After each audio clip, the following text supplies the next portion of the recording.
Well, good evening, everybody. It's wonderful to know that you're all there in your hundreds, and I believe nearly 1,000 people are joining us tonight for the 2020 Booker Prize shortlist readings. My name is Alex Clark. I'm a critic. I write for the Guardian Review, and I was a judge of the Booker Prize in 2008. So I follow it with extreme interest, and I must say this year, odd year though it has been in so very, very many ways, has been absolutely terrific for those of us watching new fiction. We have six extraordinary writers to talk to you about today, to introduce you to in lots of cases, because we have a real showing for debut fiction. We have a real sense of things that are coming through and being celebrated now.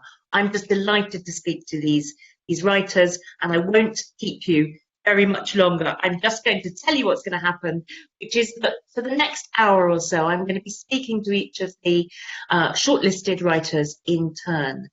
We have arranged them in strictly alphabetical order, so there are no hidden messages here. We are not 10 Downing Street. It is a simple matter of alphabetical order. Some of you have been sending in your questions in advance. Thank you very much to those who have done so. But everybody else, you will see on your screen, there is a way for you to ask questions. And after about an hour's talking, we will be coming to your questions. I'm going to ask as many of them as I can. So please keep them coming throughout the event. That's it from me. I am now going to say hello to my first shortlisted writer, Diane Cook, author of The New Wilderness. Hi, nice to see you again. Hi, Diane. How are you? I'm good. Thank you. This is just a tremendously exciting moment for you. This is your first novel, though not your first book. I kind of feel as though you telegraphed some of the things that you were going to be talking about in your novel in the title of your story collection, Man v Nature. This is in some ways a sort of extension of that. I know that you conceived of it in the beginning as a short story, and maybe even the last short story in that collection. Just tell us a little bit about The New Wilderness. Yeah, the New Wilderness is about it's a future-looking novel, a speculative novel, and it's about the last wilderness that exists in this country. And it's about a group of people who find themselves living there as nomadic hunter-gatherers for various reasons. There's an experiment that they're taking part in, but personally, they're each there for their own reasons. And the main characters are Bee and Agnes, her daughter, and they're there because Agnes was really sick and needed to go get out of the polluted city that she was in order to survive. So this was a survival story for them, and then they go into this wilderness where they actually have to survive day to day because they are in the elements. What was so gripping from the start was the undercurrent of menace when we realized that not only have they got to get to grips with feeding themselves, watering themselves, clothing themselves, keeping warm, finding shelter, there is also a kind of force around them. There are rules that they have to follow. There are rangers who will come and tell them when they've done something wrong at kind of unspecified intervals. There is this really sort of dystopian sense of a kind of an oppressive authoritarian force. I wonder what prompted you to set it in that way. Well, I never really thought of it as a dystopian concept. Maybe I've spent a lot of time in natural places, wilderness areas, and there are a lot of rules that you have to follow in order to keep a wilderness area natural, including like not having humans there. So I always knew that there would be an enforcement aspect to the book, that they would have to be under some sort of guidance and some sort of rule. And then as I was writing, as the novel like grew and grew, I had a lot of fun, or I don't know if fun is the right word, but it was interesting to play with this idea of concepts of nature and wilderness being like our escape. Like people have this romantic idea of what it means to go away and be in nature, and trying to put this regulation on top of that and play around with this idea of where do we go in order to feel freed from certain regulations? Like, where are the places that you can go to when your current life is too oppressive or too dangerous or too, isn't going to, you aren't going to survive it. And so I wanted to play around with these ideas that everybody has.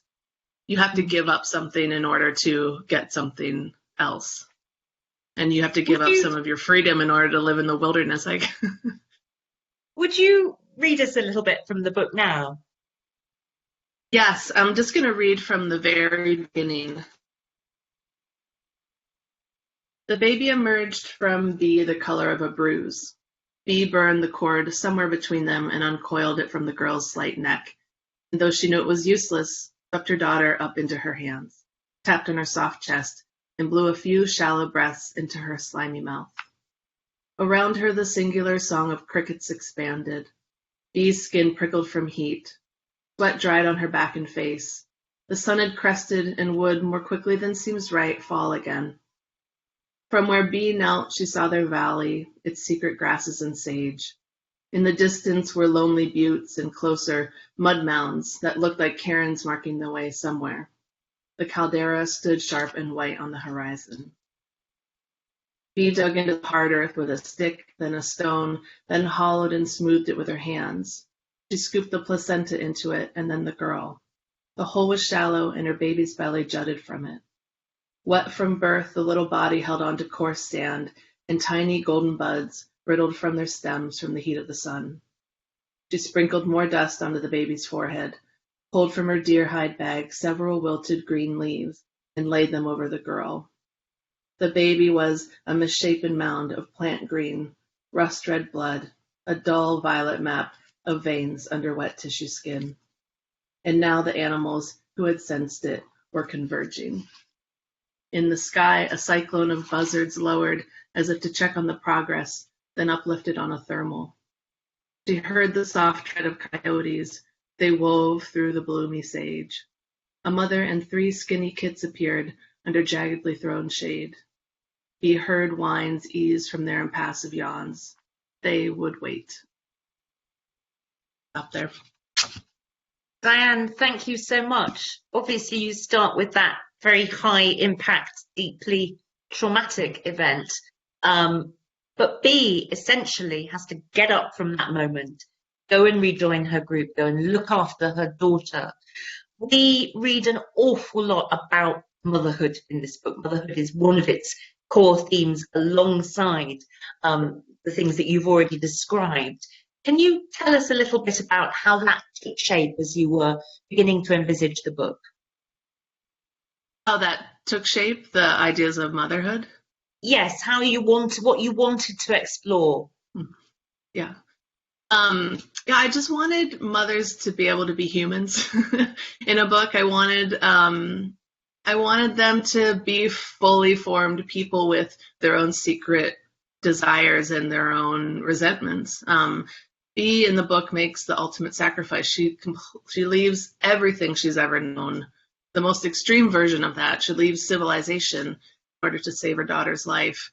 And I think sometimes we have this narrative that mothers, that's all they want to do in life is just take care of their kids and give up everything for them. But that's not true. And most mothers would tell you that. So I wanted her to be complicated, and I wanted her to have feelings about the choices that she had to make, and not always the nice feelings and not always maybe the prettiest reaction to things. I wanted her to be kind of prickly and thorny because I think that's how the people I know are. Those are the mothers that I know. They have real feelings and secret feelings and things that maybe they're not proud of, but they feel anyway. There is that moment, not very far into the book, when she actually thinks to herself, she remembers the moment where they decide they have to go to the wilderness because otherwise her daughter is just not going to survive. And she essentially just thinks, but I don't want to go. Mm-hmm. Other people in this book, as you mentioned, do want to go for a variety of different reasons. And it struck me that one of the things that you were really exploring is that idea that these people come together, they will only survive if they work as a group. But of course, they are fiercely kind of individual with all sorts of competing desires and values and ways of understanding the world. Was that a kind of challenge to write these people all sort of pulling in a way in different directions? It was fun to write that. I think it gave the book a natural tension, which is then it became a book about relationships and not just about, the a kind of main end of the world. The I wanted to think of the characters as kind of like coworkers, which we're not seeing our coworkers right now, but working and being with lots of people who you don't select yourself to be with, it's hard, and it's hard to be in meetings, and it's hard to make decisions as a group, and everybody hates one person in that group, and everybody rolls their eyes at another person. Like, we have those kind of trope characters, and I had fun playing with who that would be in the wilderness, like who that would be in a nomadic group of people who are surviving day to day off the land, but they're still people, and they're still having to work together. We're not always good at that, so it was quite fun, actually, to play with that. It helped give the book, which otherwise might be like pretty dark, some levity, and it made me remember that people are strange creatures, and it was fun to play with that idea. I must say, as a reader too, you can't help yourself but start rooting for one and not liking another. It has that kind of effect on the reader too. And just finally, Diane, something you kind of alluded to at the beginning, this idea of escape. I mean, one of the things that sits around the whole book and the idea of this new wilderness is that the rest of the world, the rest of society is trashed, but somehow here is this thing that is going to be okay, that is going to be this place. And if we experiment, we may be able simply to carry on as we are if we go to this place. I wonder if you could just say a little bit about that theme of environmental mitigation that is also present throughout the book. Yeah, that was the initial thought I had, that where I created the book, from this idea of like, what if there was just one place that was left after we developed everything else, after our population grew so much that we needed to use all their land either for living or resources or something like that. And, there's going to be one last place like that. I mean, if we get to that point, there's going to be that last place. And I think that's a really interesting place to think about. And I think that was my first thought, is I want to be in that place. I want to think about that place, and I want to spend a couple of years, several years, writing from that place and really figuring out what it is, and how it got to be, and what it can teach people, and how it will affect the characters that I ended up creating to be there. Diane, thank you so much for talking to us about the New Wilderness. Now, you've also started this event off in tremendous fashion. Thank you very, very much. Thank you very much. And I'm sure there'll be lots of questions for you. But I'm going to be joined now by Tsitsi Dangaremba, the author of This Mournable Body, who's just coming up onto your screens now. Hello, Tsitsi, how are you?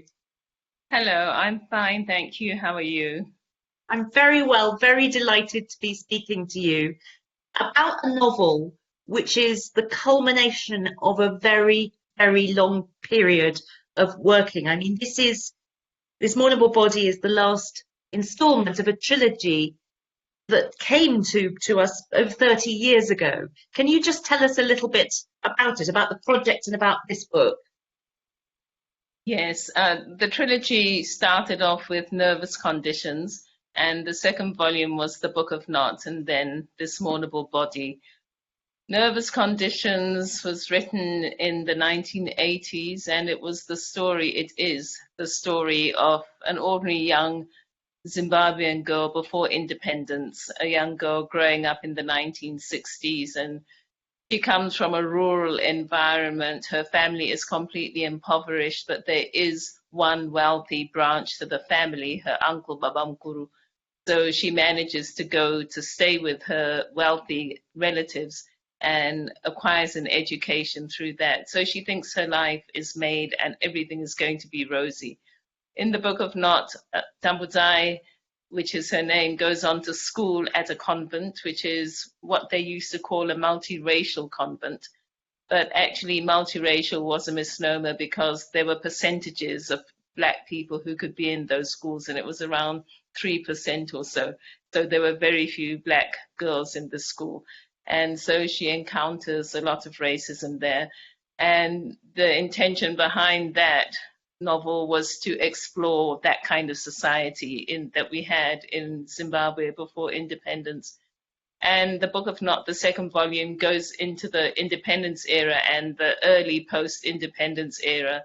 And Tambuzai believes that independence has come and everything is going to be great, and she finds out that it's not.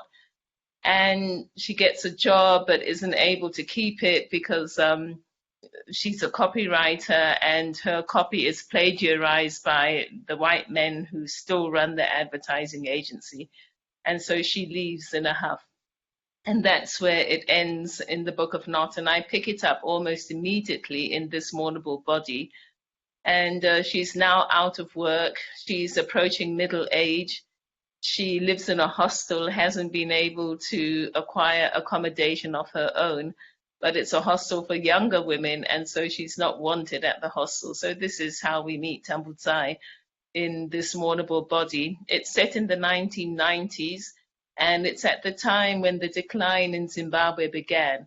So she's put herself out of work, and the country is beginning to go downhill. She wants to go uphill.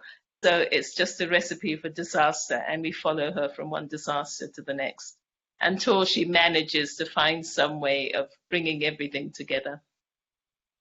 Yes, we really sort of meet her. What we think of is the sort of absolute kind of bottom point, and then, as you say, things get slightly worse for her. I wonder if you'd read us a little bit from This Mournable Body now.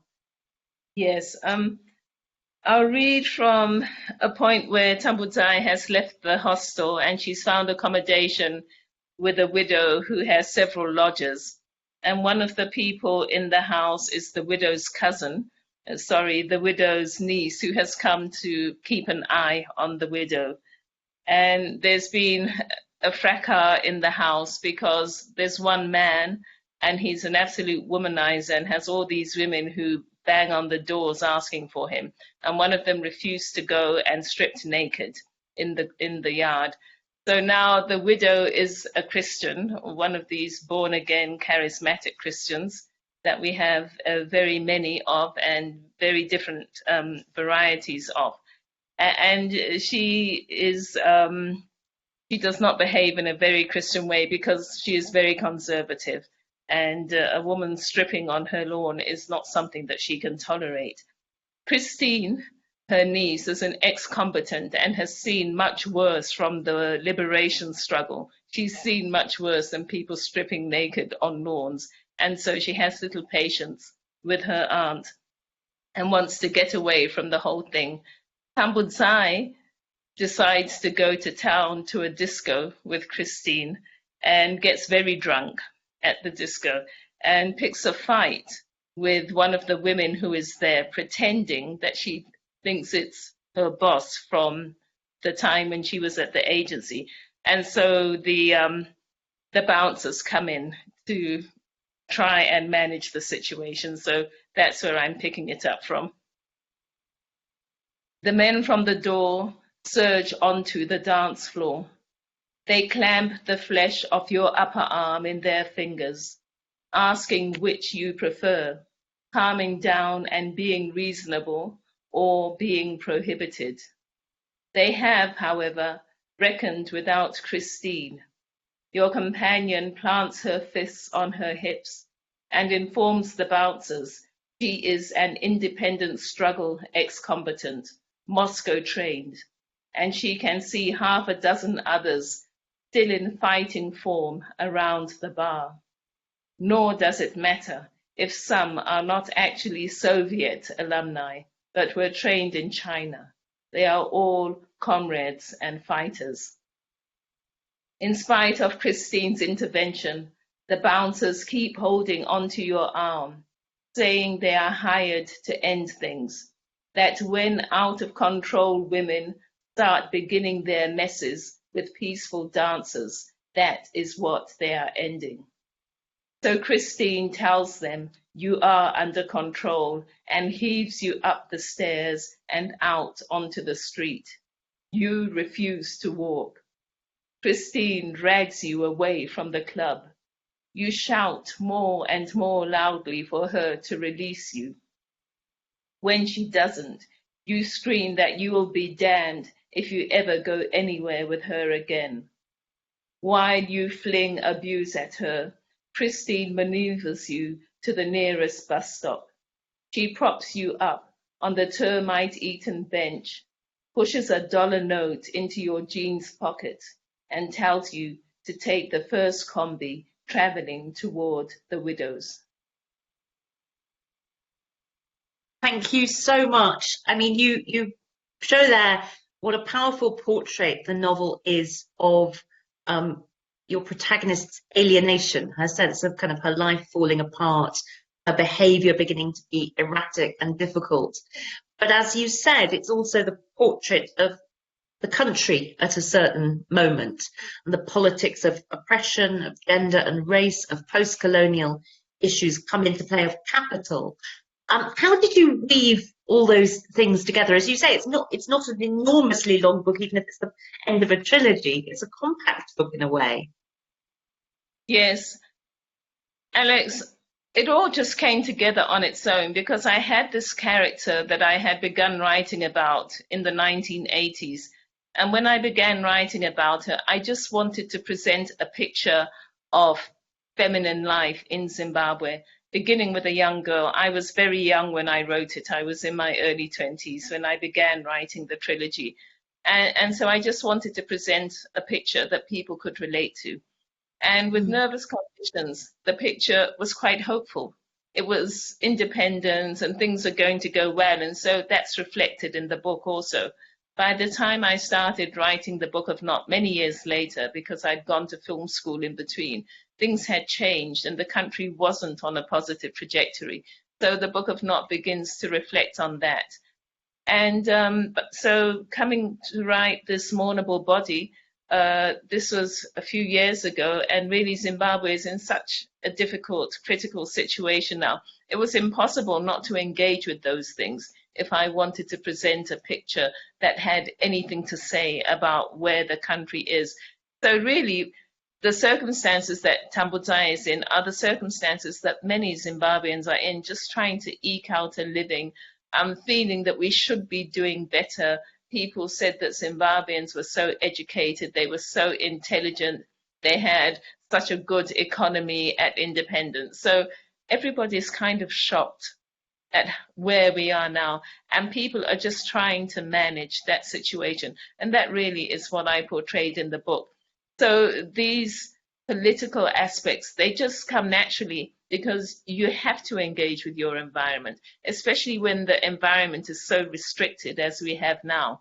If things were going well, then people would have more options and would not be pushing up against the political oppression and the results of it in the economy at every turn. But that is where we are. So it naturally came through in the writing. Thank you so much. I mean, you talk about the political situation now. I mean, you yourself, as we know, have run up against that, very combatively recently. You've been arrested and held. How does that relate to your sense of yourself as a maker of art, not only of novels, but also of films? Alex, it's really difficult being a creator of art and a producer of narrative in Zimbabwe. You really have to toe the line in what you write, and you have to stick to one narrative, which is there is no crisis and the fault lies elsewhere other than with the leadership or with anybody. Or if it does lie within the country, you have to say the fault lies with the opposition. So it really is difficult to create good art and good narrative in that circumstance. And it is also very difficult to say anything that is meaningful.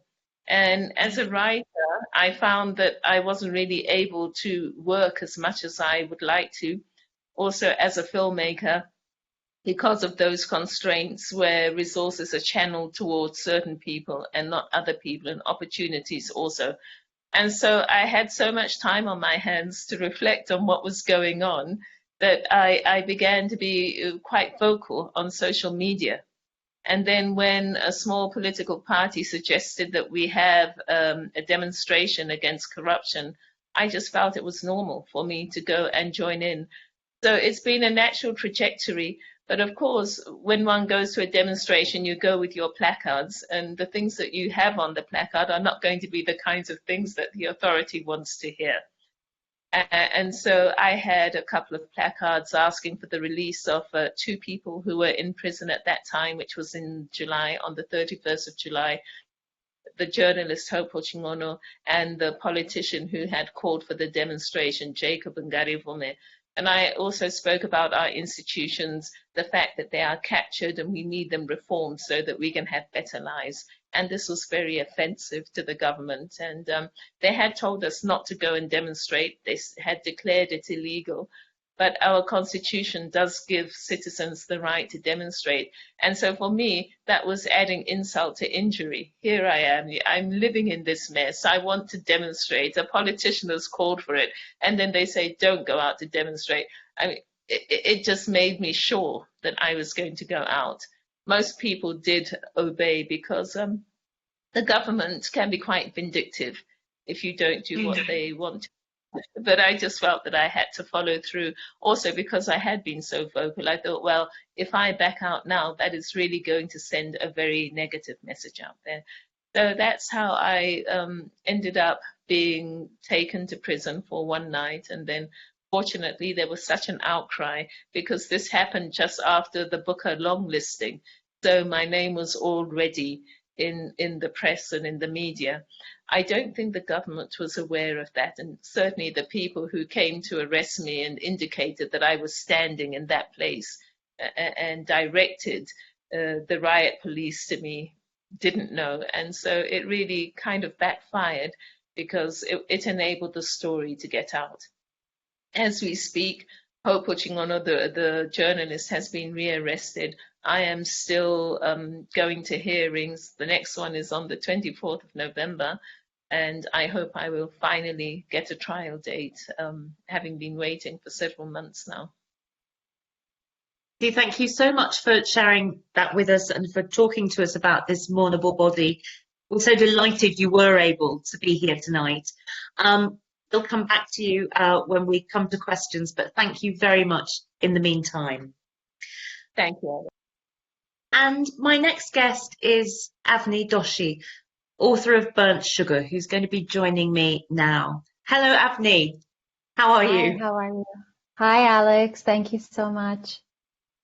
We're thrilled that you've joined us. You are the first of this evening's debut writers. This is your first novel.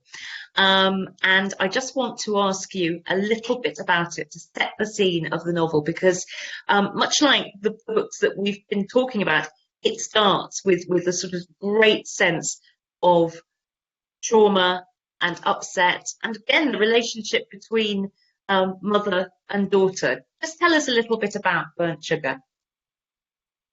Burnt Sugar is the story of a mother and daughter, Tara and Antara. And early on in the novel, we find out that Tara, the mother, has been diagnosed with Alzheimer's disease. And, you know, they have a very difficult relationship, mother and daughter. And Antara, the daughter, is now faced with this dilemma. How can she really look after this woman who never looked after her when she was a child?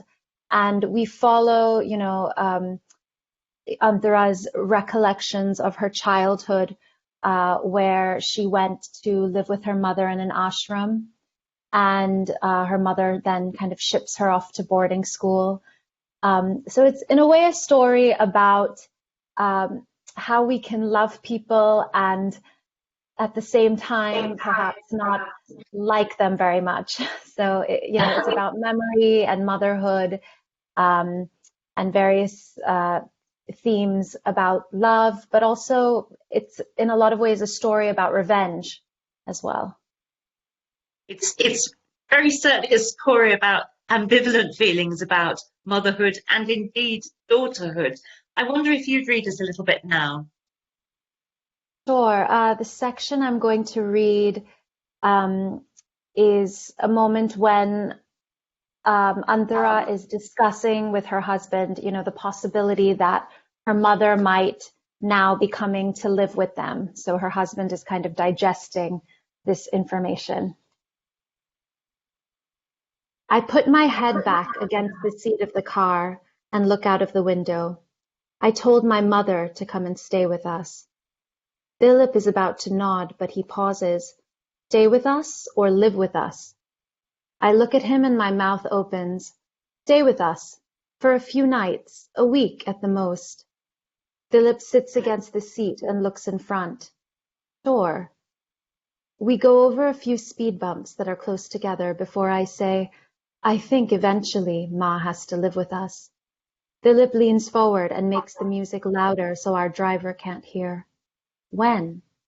I don't know. I can't tell you an exact date. Soon. I slide out of my shoes as we enter our apartment and I can smell the cheap leather. I wipe my feet against the legs of my trousers. My husband lies on the sofa with his shoes still on. We're looking at each other, in spite of all the mirrors. Around us are 8 sofas, 16 lights, 4 tables, and 32 chairs. I see fingerprints on the glass that I didn't notice in the afternoon. There are countless other objects in the room that don't make it into reflections. They are cut off, halved and quartered by other objects. The room in square meters cannot accommodate this profusion, these partial, smudged realities. Our flat feels too full, and I have the urge to throw something away. Do you think she should live with us? You can't stand each other for more than a minute. My jaw grows rigid and I can barely open my mouth. I have an answer, but I'm not satisfied with it. He knows too much about my mother and he can use it against me. Sometimes I wish I hadn't confided in him. I wish he were a stranger. She needs me. He nods and shrugs. Does that mean he agrees but doesn't know how to respond? Or he hears me, hears the words, but doesn't think I mean what I'm saying? To be indecipherable in this moment seems unkind, unlike him, but perhaps what he has to say would be worse. I want an answer about what he means, but I see he wants an answer too, an answer to a question I have already forgotten. We wait in silence for one of us to go first, for the confusion to be broken. The alcohol, the come down, makes us irritable and too lazy to be considerate. It's hard, he says, for me to understand your relationship with her sometimes. Being around her is stressful for you, and the other way around. To be honest, I wonder if you'll make her worse or better. I nod. He's right. But I want to cry for being stupid, for giving him the tools to make this incision. Thank you so much. I mean, that little portrait there of that moment in a marriage where the loyalties come into question, that wish that Anthara has that she hadn't told her husband these secrets. Their life is one of a certain amount of hedonism in a way, a certain amount of sort of excess. They have plenty of everything. Her childhood was one of great emotional deprivation, but also nothing, there's no sort of consistency from her childhood to her adulthood.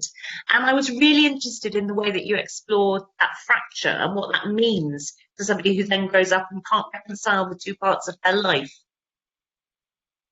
Yeah, I think she kind of makes it her mission in a way to live this perfect life. In a sense, I think it's also a way in which she wants to be a kind of foil or an opposite for her mother.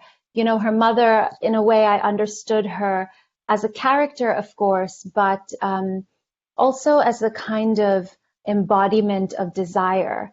She kind of acts on her whims. She does exactly what she wants without too much awareness of the consequences of her actions and how they're going to affect, everyone around her. And I think Anthara has it in her mind to live the opposite way. I think, in reality, she wants to be good. She wants to be a good person. She wants to be all right by society and do all the things that her mother never did. But it's interesting how she is constantly slipping into some of her mother's patterns as though, she can't escape where she comes from. And of course, part of the novel then takes on the fact that she is embarking on a journey of motherhood as well. That idea of somebody caught in the middle with the mother, the child, that's very much part of the structure of the novel, isn't it? Yeah, I think the structure of the novel and this kind of lineage, this passing down of kind of, the mother character, who the mother is kind of continues to shift as you move through the novel. And even in terms of mother and daughter, once the mother, very early on, we find she develops Alzheimer's disease, and Anthara becomes a caretaker for her mother as well. So in a sense, she's the only mother left in the novel. So it's kind of a difficult place to be in, and I think it's what forms a lot of the tension throughout the book. You make her an artist, Anthara, an artist. And I know that this book, your first book, you wrote many, many drafts of. You worked on it for many, many years. And I believe you then took the drafts that you had discarded and made an artwork out of them yourself. I wonder if you could just finally just tell us a little bit about that. Gosh, it's very embarrassing. Well, I always wanted to be an artist, but I was never any good at it. So, but I studied art. I studied art history. I did my master's actually in the UK, and then for a while I worked in contemporary art. I moved to India and worked there. I was curating shows, and I think it was finally an opportunity to do something in terms of visual art for me. But also I had it in my mind, when you spend 7 years and 8 drafts kind of getting to this place, you don't know what's going to happen along the way. You could very well never really get to the end of it.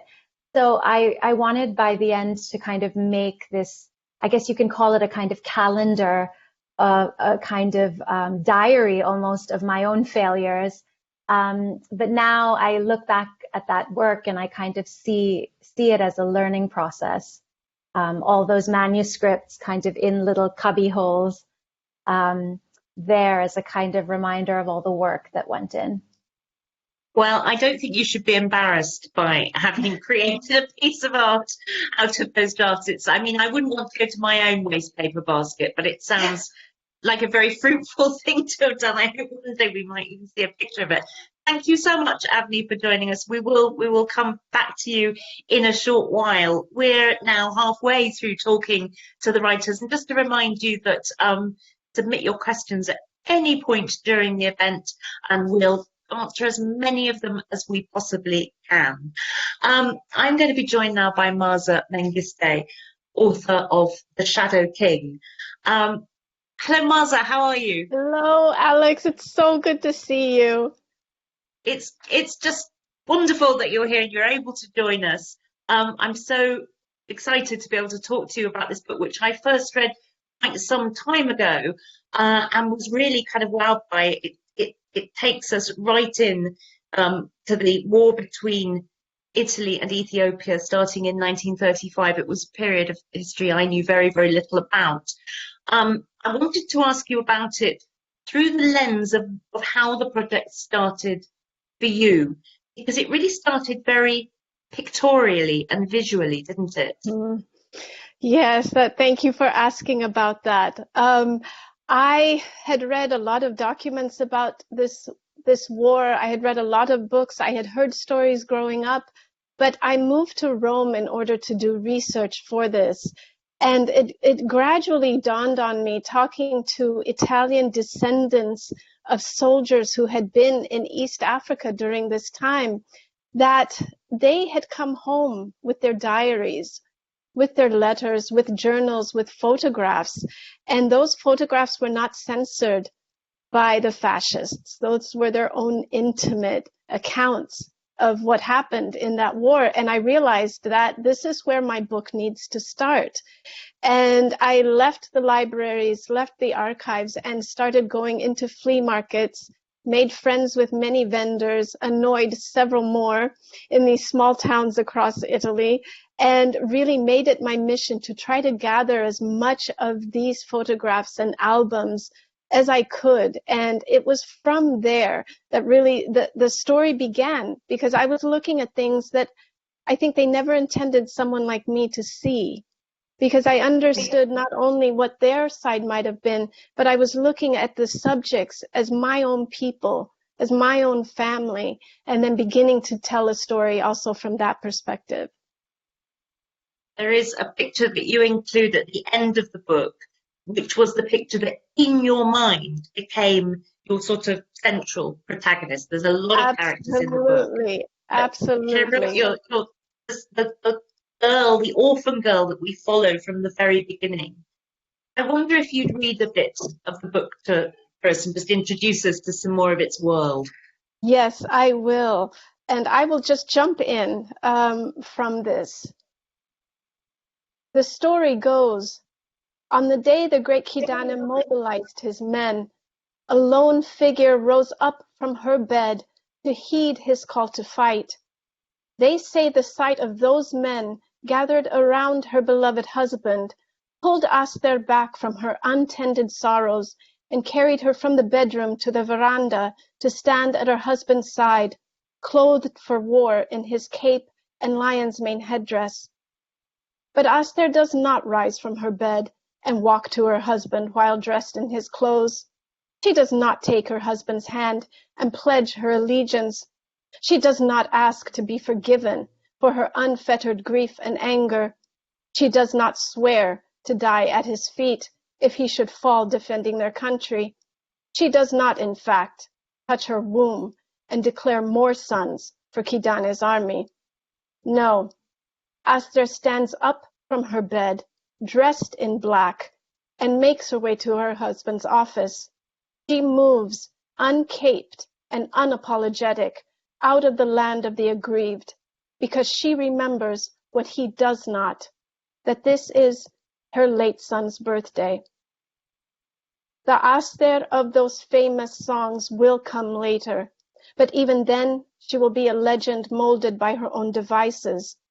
For now, it is 27 Nahas 1927, also called 2nd September, in the year that is both 1935 and also Anno Otto. So many ways to mark the month and year when Aster walks into Kidane's office, sits down at his desk, and finds herself staring at a newspaper account of a woman they call Maria Uva, an Italian who lives near Port Said.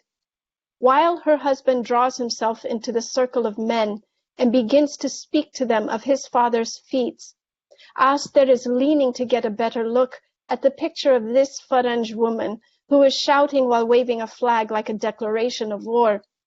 Aster stares at the photo, at the arrogant woman's open-mouthed glee, at that flag whipping freely in the wind, and by the time she lifts her head, Aster knows that she must make herself anew and meet this proclamation with one of her own.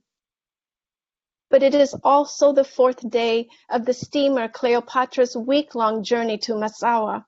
The soldati have traveled in units from Rome and Venice, from Florence and Puglia, to embark on their great African adventure at the port of Naples. We know Ettore is there, though there is no way for Aster to know that, as she sits in Kidane's office and stares at Maria Uva. Hirut understands the coincidence, sitting in the train station in Addis Ababa in 1974, staring down at the same picture of Maria Uva. She remembers that day when Aster slipped out of Kidane's office and brought the photo of that woman to the kitchen and said to the cook, "We women won't sit by while they march into our homes." This day, or this part at least, the songs have gotten right. Thank you so much. That brings in so many strands of what happens in the novel, which is a novel set largely at war, as the Italians have invaded Ethiopia, and Aster and Herut have gone to join that war.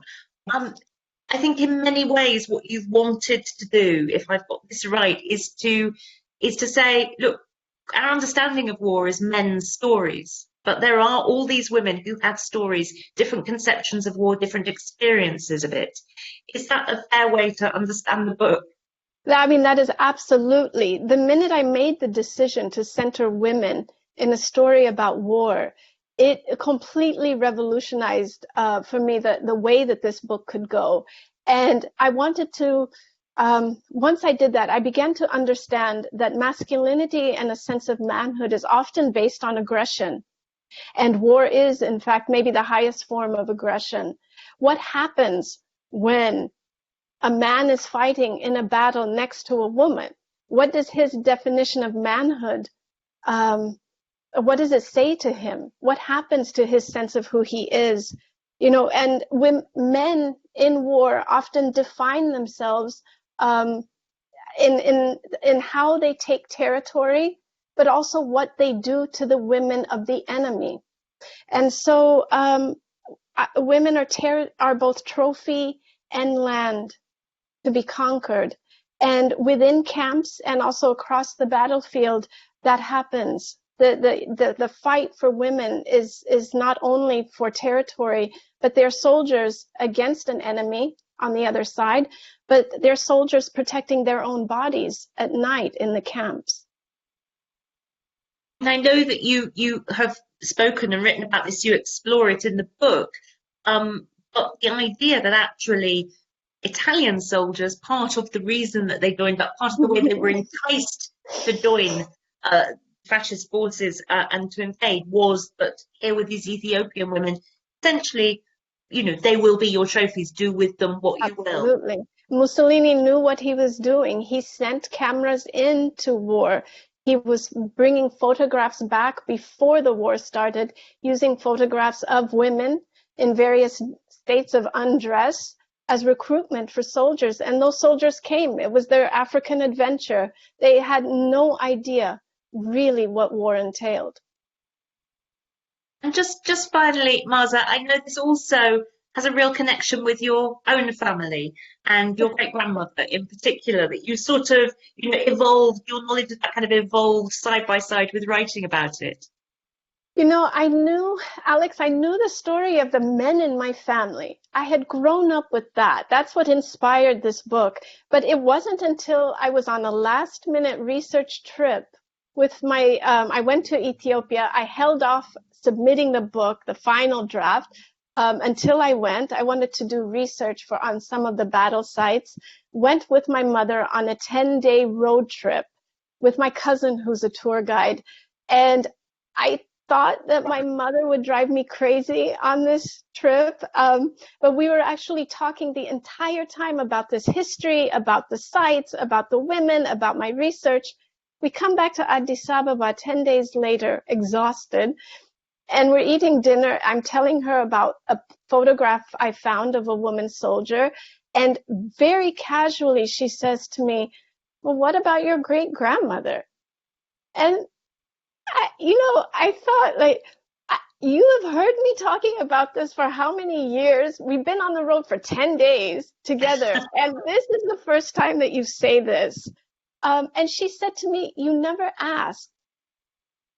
And I thought, okay, maybe that is my fault then. I'll take it. But it makes me think about the questions we don't ask about war and about women's place in these conflicts. I think we're seeing around the country the way that women and girls are rising up against authoritarianism and fascism in every place. And if they're happening now, those are the descendants of women that existed before. They're following a path that has been opened. But I did not know at that time to ask these questions about the women in my family. Maza, thank you so much. That was really fascinating. We'll see you again in a short while. Thank you so very much. Thank you. I'm going to be joined now by Douglas Stewart, the author of Shuggie Bain. And here we are. I mean, Douglas, I didn't actually know that we would talk about mothers so much in advance of me actually getting to you. Your book is really so very much about a mother and a son. Just tell us a bit about Shuggie Bain, the boy, and the book. Thank you. Well, nice to meet you, Alex. And you too. Shuggie Bain is definitely a portrait of a mother and a son. It's a love story in a way about how children can have very sort of unconditional, tenacious love towards flawed parents. It is a portrait of the Bain family in 1980s Glasgow who go of unconditional working class family to flawed parents.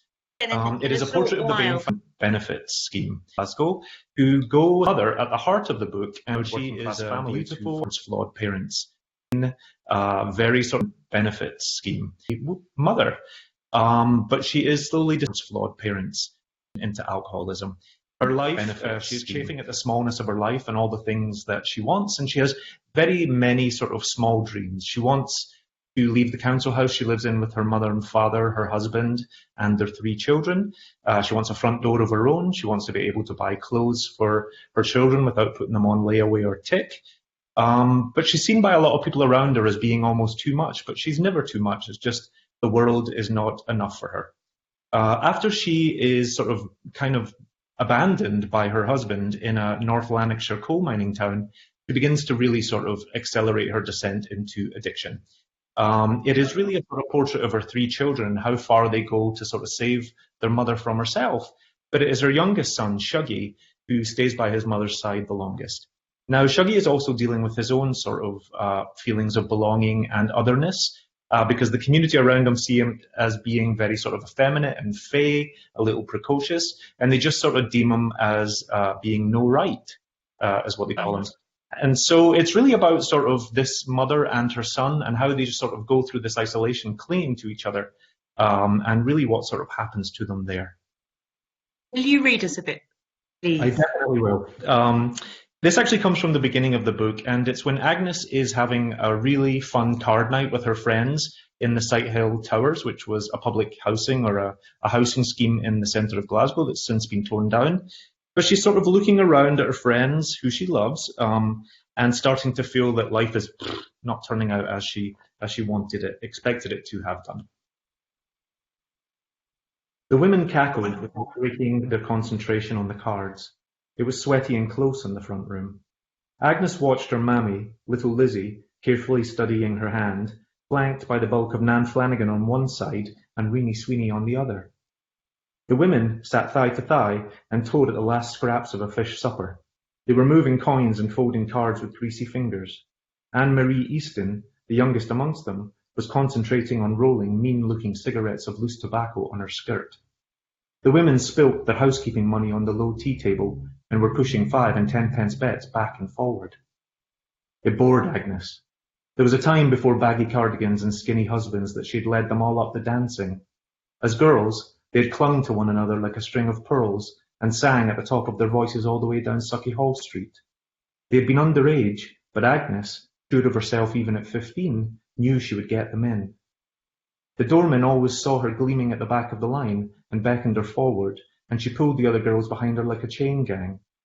They held on to the belt of her coat and muttered protest, but Agnes just smiled her best smile for the doorman, a smile she kept for men, the same smile she had from her mother. She had loved to show off her smile back then. She got her teeth from her daddy's side, and the Campbell teeth had always been weak. They were a reason for humility in an otherwise handsome face.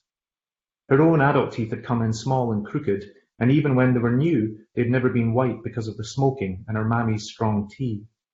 At 15, she had begged Lizzie to let her have them taken all out. The discomfort of the false teeth was nothing when compared to the movie star smile she thought they must give her. Each tooth was broad and even and as straight as Elizabeth Taylor's. Agnes stuck to her porcelain. Now here they were, every Friday night, these same women playing cards in her mammy's front room. There was not a single drop of makeup between them, and nobody had much of a heart to sing anymore. Thank you. Thank you so much. I mean, you show there this closeness between people, and of course, key in the book is the incredible intimacy between Shuggie and Agnes. But around the book is the life of Scotland, the political life of Scotland is pressing in on them. I mean, this is a time in post-industrial state of Scotland. Things are just disintegrating. Now, it's often quite hard to marry those two things together.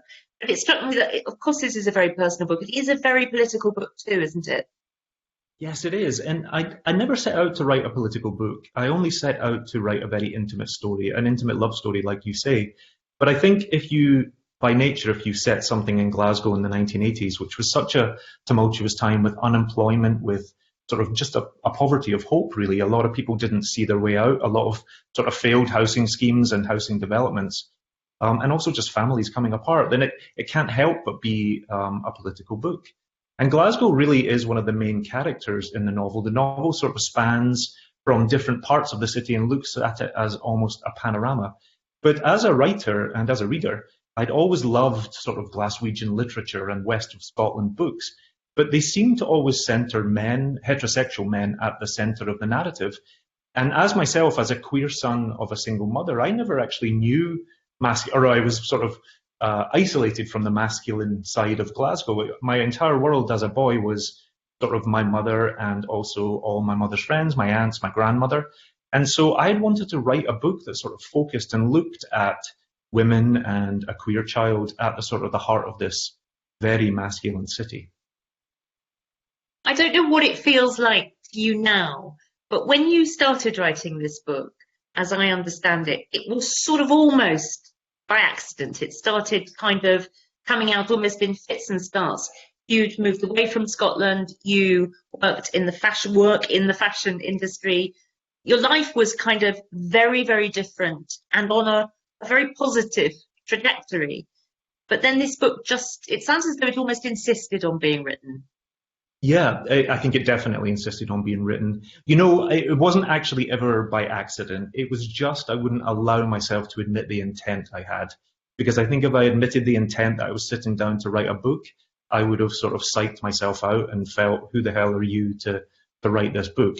You know, growing up poor in Glasgow, English, I had wanted to be a writer. I had wanted to study English, but it was just seen as something that boys like me don't do or shouldn't do. It was an incredibly academic subject. It was very middle class. Even, you know, the word English is quite a dangerous word on the east end of Glasgow. You know, it's not our favourite word to say out loud. But also books were sort of seen as a wee bit dangerous and quite feminine. And as a queer kid, I was feminine and I was effeminate and I was doing everything I could to sort of conceal that.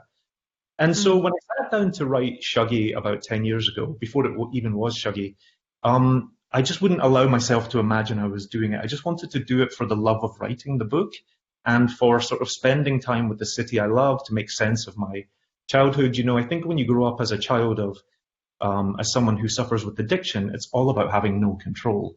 But of course, as a writer, it's about sort of having ultimate control. You really get to sort of examine the situation, make the characters do things that they perhaps never did in real life. And so I found an enormous amount of catharsis and healing in writing the book. But I wrote it for 10 years, didn't show anyone but my husband, because I just wanted it to be something that I did almost for myself, I guess. So it wasn't by accident, but it was also sort of a little bit in secret. But there was something that you were wanting to bring out, but didn't know quite that you could in the writing of the book.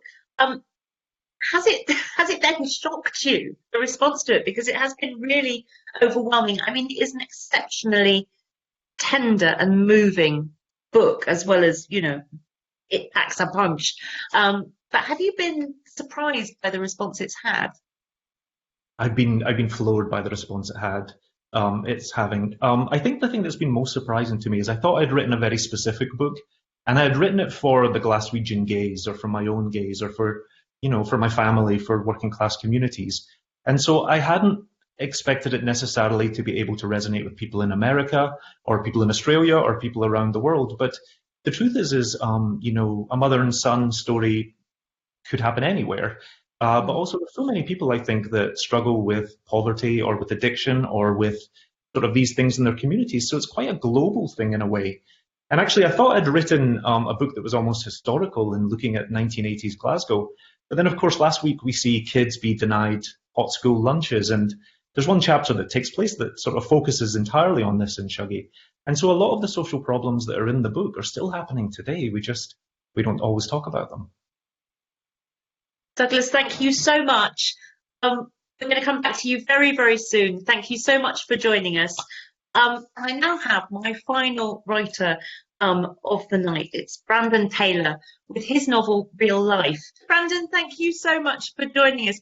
I don't know how you felt listening to various of the writers who've been talking about how, the years that it took to write their novels. You wrote Real Life immensely quickly, didn't you? Yeah, I wrote it in about 5 weeks. And I wrote it, also I wrote it because I had this terrible literary agent at the time who wouldn't take me seriously as a writer and as a short story writer until I had written a novel. And so it was just for very mercenary reasons, I sat down to just write a novel so he would let me do what it was I wanted to do. So you mean you sat down writing it and thought, well, this will show him. Right, I'll give him, I'm going to do this. I'm going to get through it, get it onto his desk as quickly as possible. Quite literally, those very words. I thought, I'm gonna show him, I'm gonna do this as quickly as possible so I can go back to writing stories. And I'm just gonna get it out of my hair, and that way he'll take me seriously when I say I am not a novelist. Okay, well, unfortunately, that kind of backfired on you because you really are a novelist. And until I knew this, which I didn't know before the book, there is such an amazing sense of stillness and pace in this novel that I would never have thought it was something that was written at speed. Just tell us a little bit about it. It's about Wallace, a biochemist, isn't it? And it follows him over a very kind of short period of time. Yeah, so the novel, I think of it as being a novel about one of those lost weekends when you're like in your mid to late 20s, when you have this realization that you've made a series of concessions in order to survive various circumstances in your life. And suddenly all those concessions seem like they actually cost you something a great deal more than you anticipated. And so the novel follows Wallace as he rethinks his job, he rethinks academia, he rethinks his relationship to many of the people he's come to think of as his friends and his colleagues. It's really a novel about one of those, how a reckoning can just happen randomly in your life when your experiment that you've been working on all summer just goes up in flames. Will you read a bit for us now? Certainly. So this part happens in the second part of the novel, and it's Wallace being in lab. Katie watches him over her shoulder in an act of indifferent surveillance, and it is then that he remembers the other thing. Among Wallace's ruined experiments, immunostaining and immunohistochemistry data he had been tasked with generating, because it is the one experiment that Wallace can do better than anyone else in the lab. Like a savant or a trained circus seal, to hear Simone or Katie tell it, a perfect 700 dissections in under 8 minutes, a precise accounting, all variables and conditions marked and measured, the microscopy penetrating and clear. Wallace's talent is not for looking exactly, so much as it is for waiting. He can pass hours in the embryonic dark of the microscope room waiting for the confocal to take its Z projections, slicing in micrometer width sections through the bulk of the germline, each cell a perfect kernel through 3 channels of fluorescence. That his gradients are clearer, sharper than even Katie's does not reflect a superiority on his part, a greater mind, for example, so much as it demonstrates that Wallace has the time to burn, time for the idle stupidity it takes to sit in front of a scope and wait for hours. Sometimes an entire day passes without him leaving the dark, pausing only to change the slide, look for more germlines, focus the beam of the laser as he waits for a shape to emerge. Simone asked him to perform this task for a publication meant to sit at the heart of Katie's thesis, and he agreed because they so seldom turned to him for things that he felt equipped to handle. And he was preparing to do that, aging the nematodes just so, and it's now, watching Katie watch him, that he understands why she's so irritated with him. Those worms are gone now too, lost to the mold and contamination. It's not the worst thing in the world. He can restart the experiment, but it is lost time, which is precious to Katie. She is closer to the end than he is.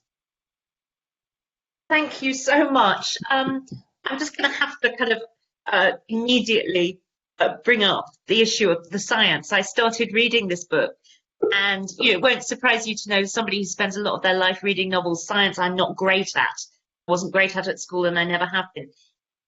You don't draw it in with just pencil strokes. We get a lot of detailed science. I found it gripping after a while. I didn't know the vocabulary. I didn't know what he was doing. But that sense of kind of being overwhelmed by this scientific research and things going wrong is really key to the book. How did you do that? Well, I mean, I was a scientist for many years. I trained as a biochemist. I was getting a doctorate in biochemistry and studying stem cells. And I think that every writer, makes use of the materials they have at hand. But part of it is, I've always thought that science and art are of one mind. They're what they describe humans' search for knowledge and deeper knowing of the world and the universe. They're just systems of meaning making and belief. And so even as a scientist, I would be at my bench like pipetting, and I think, yes, the millions of civilizations of bacteria I'm destroying by bleaching these plates and things. And so I've always felt that there was a poetry to science, and getting to write about it was one of the thrills of this book. I thought, finally, I get to show the world how beautiful science is. And it's not just, cranky people in lab coats. So there are some of those in the book. It's really about just like this beauty of just like getting to see the world in a different way. And yeah, so that was one of my favorite parts of writing it, was the science parts. And to me, I'm glad it felt gripping to you, because I'm always gripped by science. You just never know what's going to come out of the experiment, So it was a pleasure to write about science. I hadn't expected to find a nematode so intriguing. I will just say that. But of course, that is one part of the book, and the dynamics of the lab, the personal dynamics of the lab, also really come into it very strongly. But it's also about Wallace and his group of friends. It's that kind of ensemble novel where the moving parts, the shifting loyalties between friends are put under the microscope. The interesting thing about Wallace is that he is concealing, in a way. You know that his father has died at the beginning of the novel. That's not a spoiler. And he doesn't even tell his friends. I mean, it has to be kind of teased out of him. What were you trying to do with him, with that character? Yeah, I think that one of my frustrations as a reader of contemporary literature are these hyper-fluent narrators, these like first-person narrators who, when you like drop into the novel, you find out everything about them, like their social security number, the street they grew up on, their grandmother's friend's uncle's pet name, like all of these hyper-fluent narrators. And I thought, yeah, I don't want that. I want to write a character who's difficult to get to know, and that the arc of the book is really about coming into deeper accord with this person, that you come to understand them. And another one of my favorite things to read is like a character who has contradictions and who can change their mind and who surprises you. But more than that, like a character who is capable of surprising himself. And so that's part of what I wanted to write. Like, yes, Wallace is very withholding and very sort of close to the vest, but I found him really intriguing. Like, I don't want to write about a character who one glance at them and you see straight to the bottom. Like, that isn't that wasn't where I felt like I could make most use of my skill as a writer. That just wasn't where I felt I could be most useful or most dynamic. And so, yeah, I mean, I wanted to write a character who was difficult to get to know because I don't know, the characters I remember most from books are those characters who I didn't quite understand until some moment deep in the novel that just changes everything about them. I think about Anne Elliot from Jane Austen's Persuasion, like her character is so shifty and strange, and it's only in the very deepest part of the novel that you realize, oh, that's what this is. That's who she is as a person. So I love a mysterious character. Well, he is mysterious. I mean, there are, and I know that you've written and spoken about this. There are, of course, issues of race come into the book. He is a man from Alabama who ends up in a largely white environment in the Midwest. He's also a gay man. You've been very clear that that is not the defining characteristic of the book. It's not the one thing that you want everybody to talk about. It's nonetheless an element of the book that's important. It kind of joins together with his character, doesn't it? Yes, I think that it's indelible because any person's identity is like a deeply integral part of how they interface with the world and how the world interfaces with them. And I was really anxious about people reading the book in this reductive way where they're like, oh, it's a book about capital B blackness or capital H homophobia. And I thought, well, no, it's a book about a very particular person who has to deal with those societal forces on a scale that I think many people underestimate. I think that we often underestimate the sort of quotidian toll of oppressive hierarchies. And I thought, if I were to write a book about a person in a predominantly white space, I would want to be able to really crawl inside of it and render it with the same kind of minutia that Knausgård brings to pouring tea into a mug, or Ben Lerner brings to looking at a painting. I want to sort of paint with as smallest strokes as I can the contours of that reality. But nevertheless, those are present social forces, as they would be for any person trying to inhabit a white space that seems sometimes quite hostile to the very idea of them. I have to ask you, in conclusion, before we rejoin the others, did you actually come out of this thinking, oh, I am a novelist? My agent was right to pester me. I did this in 5 weeks. What could I do in 6? Well, no, I finishing the book felt like a death. It felt like it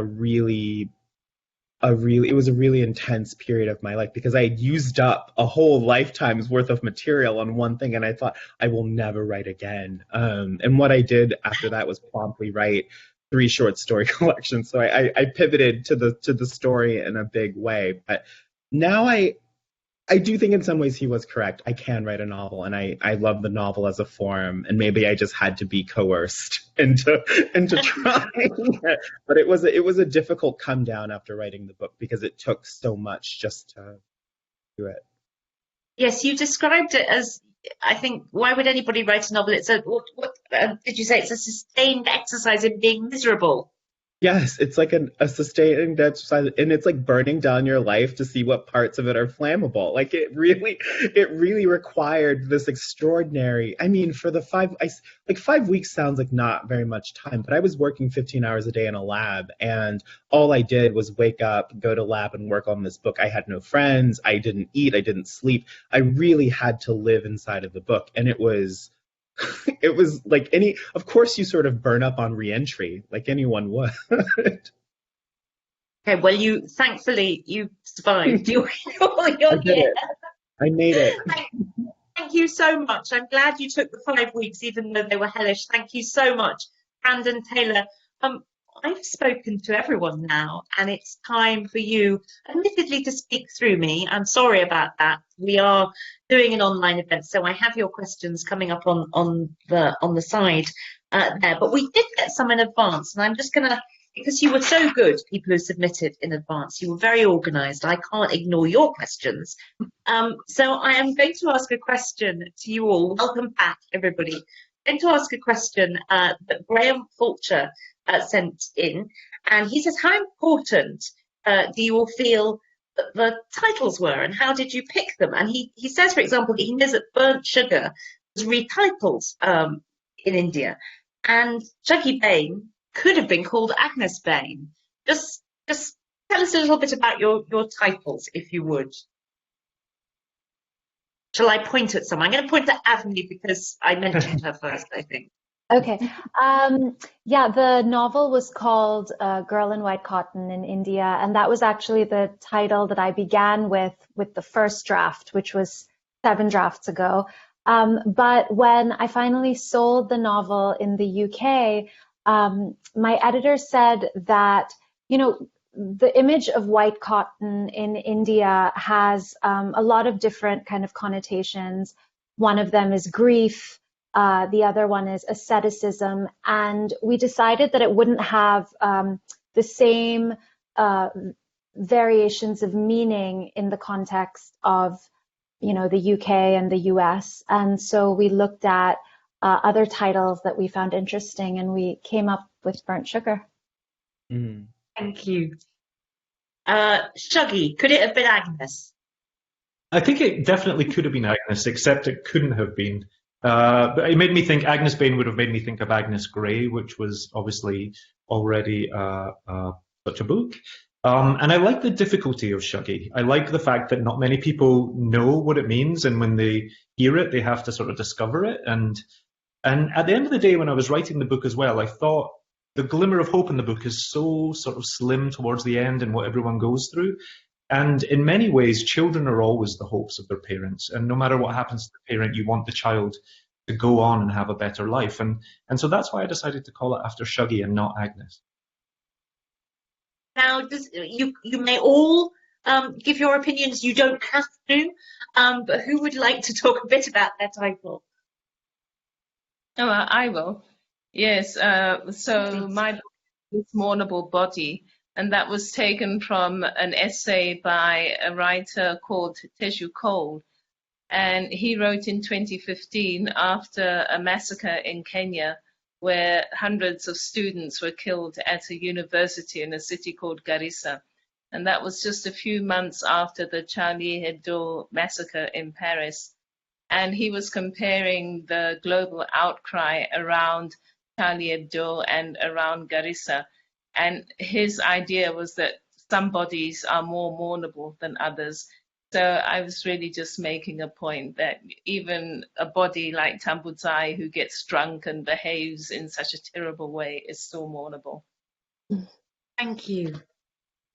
I get asked a lot. Oh, go ahead, Diane. Oh, I didn't speak. You go. Oh. Alex, did I cut you off? I didn't. Not at all. No, please. It's a question I get a lot about the title, because this is a book that features women, but the title has a king. And on one side it's about the body double that shows up in the story, but also when the emperor leaves and moves to England during this war, the women did not replace a queen. They came to step forward in the place of a king. And I play with light and shadow a lot because I work with photography in the book, and I wanted to represent that as well. But I did think about whether I should switch it to the Shadow Queen when the book was getting ready to be published. I have to admit that. And my editor was like, absolutely not. So here it is. Brandon, Diane. Yeah, my novel, it was called Garbage Novel on my Google Drive for a long time. And at a dinner party, my friend asked me what it was called, and I said Garbage Novel or Cruelty. And she was like, no, that's a bad title. What's it about? And I was like, well, it's about real life. And she's like, that's a good title. You should call it Real Life. And so the book is called Real Life. I mean, I should say that it's kind of unusual in that I normally have a title before I write a single word. I normally can't start writing without a title, but this book I just sort of launched into. But yeah, so the title came courtesy of a dear buddy of mine who was thanked in the acknowledgements. And Diane. The title for my book was a different title forever for like the entire writing of it until the very end. And that title had a lot more to do with like where the book came from, the idea that it came from. And then those ideas kind of like became diluted and got lost along the way. So that title had to get changed by the end. And the book is a lot about wilderness, but also the inability to name a wilderness and the way that wilderness is this construct that we create. And so there is a line in the book that refers to a new wilderness, but that new wilderness is actually the city. The character is talking about the city and calling it a new wilderness. So I liked playing with this idea that throughout the entire scope of the book, you're going to think the title is about the wilderness that they're in, and actually it's about all of these places where you are either not welcome or don't feel a part of a place that is alien to you. Thank you very much. I have a great question here, although I don't know, perhaps it's going to put me out of a job. Cheryl Johnson asks you all, what question, I think you can interpret this how you like, I've decided. What question do you wish you were asked? I mean, I don't think she means just now, I'm hoping. But I suppose that kind of says, what is the thing that you think is really sort of key that you actually wish people will ask you, or that nobody ever asks you and you think, why not? It's That's a puzzler, hard. I admit. It's very hard. Shall we take another question that's come in just now, and we might come back to that. This is a great question. Thank you very much, Kieran McNulty. This is to all of you. How would your lead character fare in lockdown?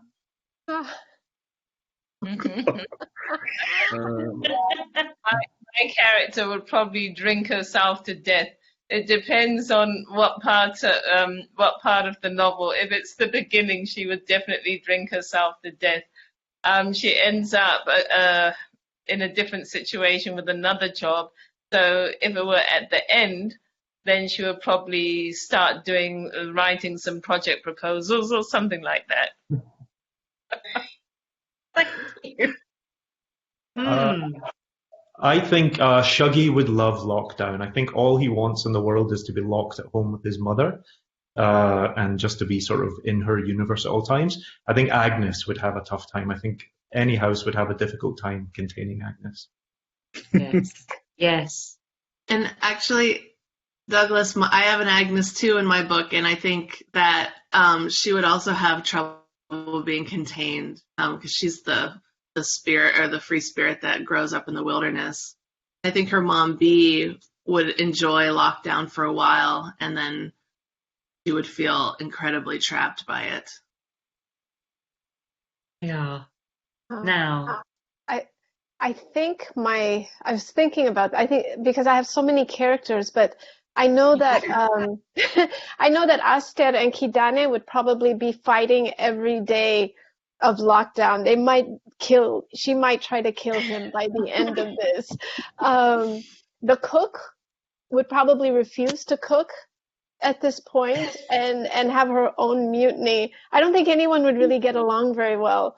And if you bring the Italians in, it's a whole war inside a house. So I think people would have a really rough time. Hirut might just be on her own. I think she would tend to be solitary and pull away. I have to say, I think Wallace, you feel like he would do quite well. He's a man who enjoys solitude up to a point.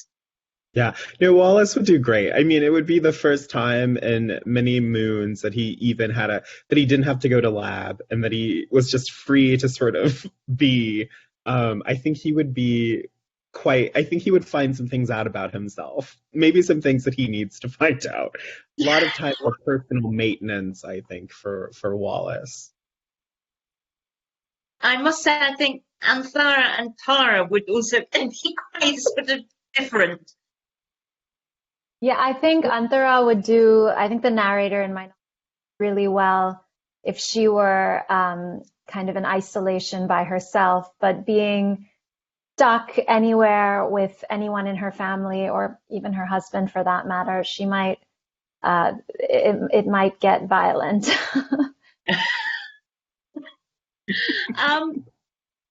As a question, another question that I have here, it's from Rob Smith. It's a question for all of you again. Aside from your own book, and of course, he says that of their fellow finalists, your fellow finalists, what's one book you've read this year, even if it wasn't published this year, but you've read this year that you'd highly recommend? Always nice to get acclaimed writers' reading recommendations. Avni, yes, you have your hand up, even though we're not at school. I know, yeah. I just read Luster by Raven Leilani. It just blew me away. She's such a talent. So I really That's recommend published, it. I think, next year, isn't it? And I too have been hearing amazing things about it. So, yeah, it's Luster. already out in the States, but I think it's coming out later in the UK. Yeah. Well, we have viewers from all around the globe, so check where it's coming out close to you. Anybody else? What have you been reading that's really done good stuff for you this year? One of my favorite books of the year was Temporary by Hilary Leichter. That came out in the States in March, and it's coming out in the UK, I think, in February maybe. But it's a wonderfully surreal, funny, moving, very propulsive book about work, and I highly recommend it. Thank you.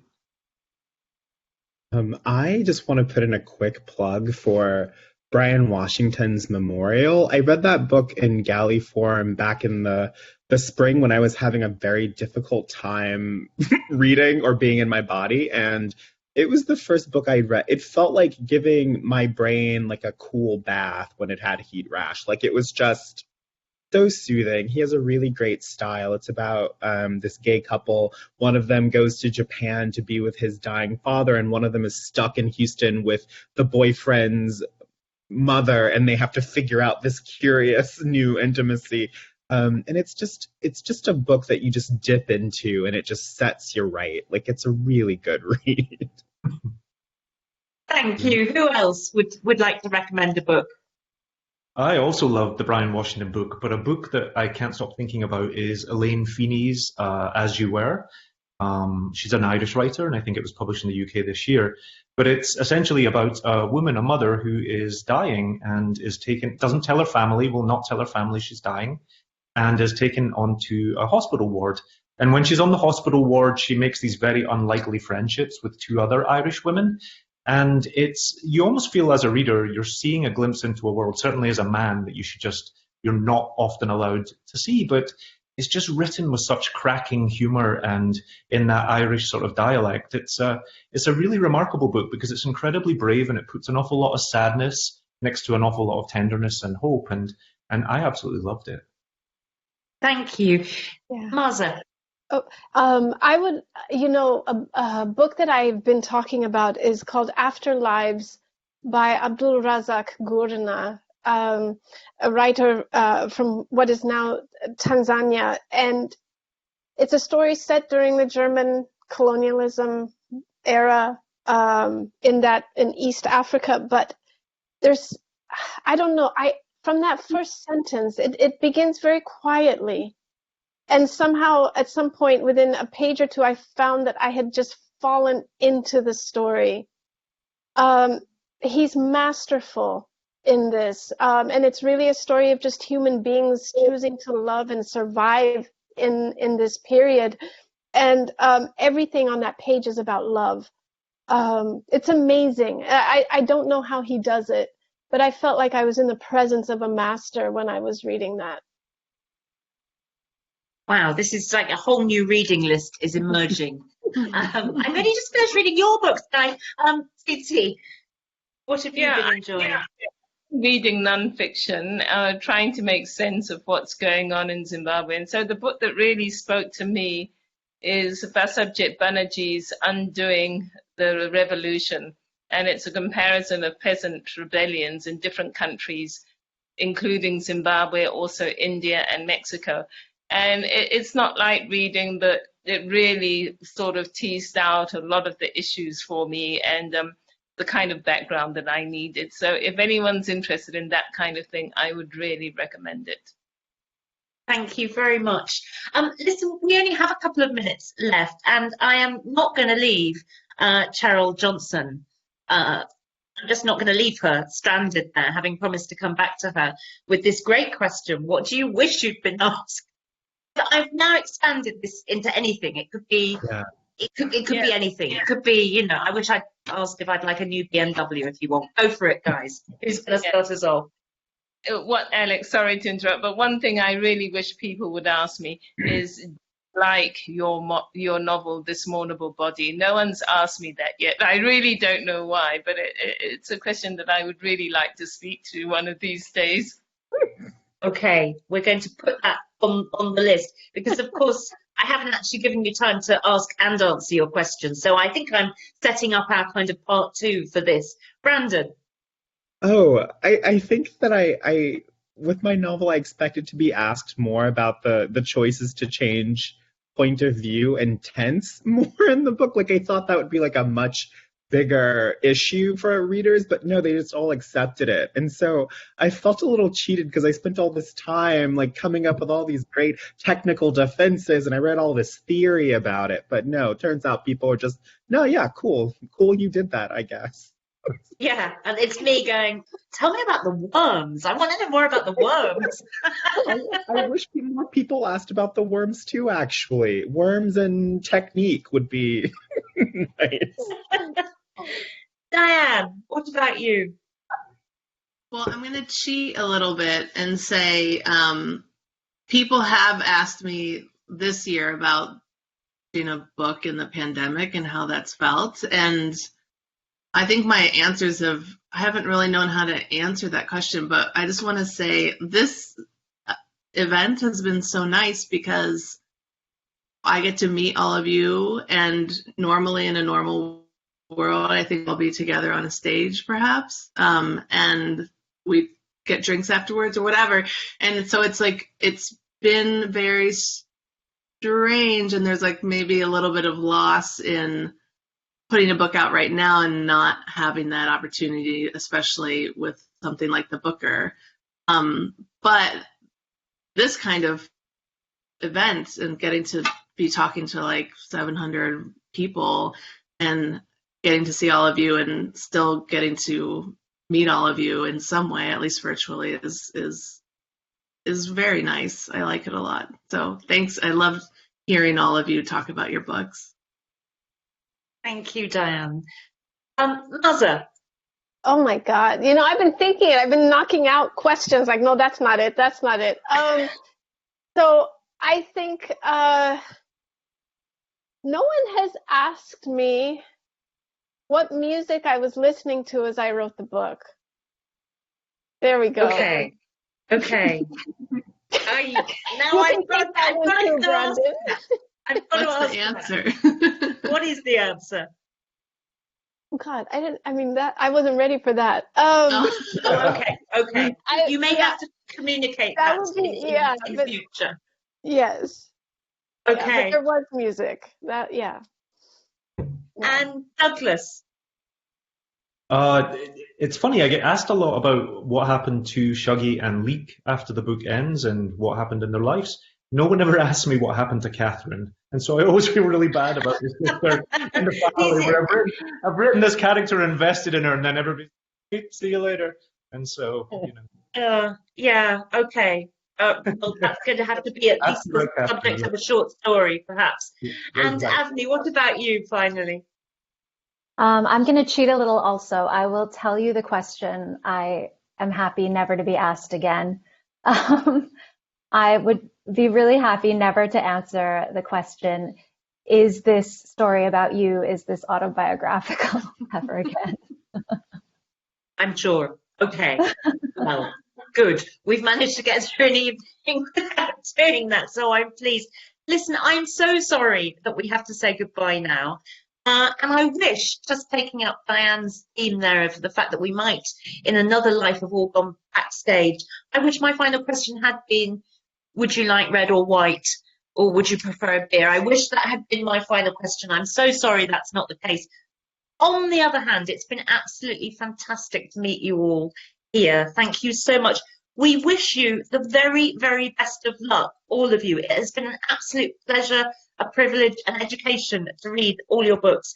And we thank everybody for having joined us. As you'll know, Book of Fiends, the winner announcement comes live from the Roundhouse on the 19th of November, and it's across BBC channels as well. You can read more about these writers and about the prize in this week's Super Soar Away Guardian review on Saturday, essential reading every week. And you can find out more about future Guardian live events at theguardian.com/Guardian Live. And I believe everyone who's come tonight will be getting a link that contains this event in it, in which case you can watch again, and I'm sure you will want to, probably for many years. We will probably get BAFTAs and Oscars and all sorts of other things. Thank you so much. Farewell to you all. Many, many thanks, my wonderful authors. Thank you. Good night, everybody. Thanks so much. Good night, everyone. Bye.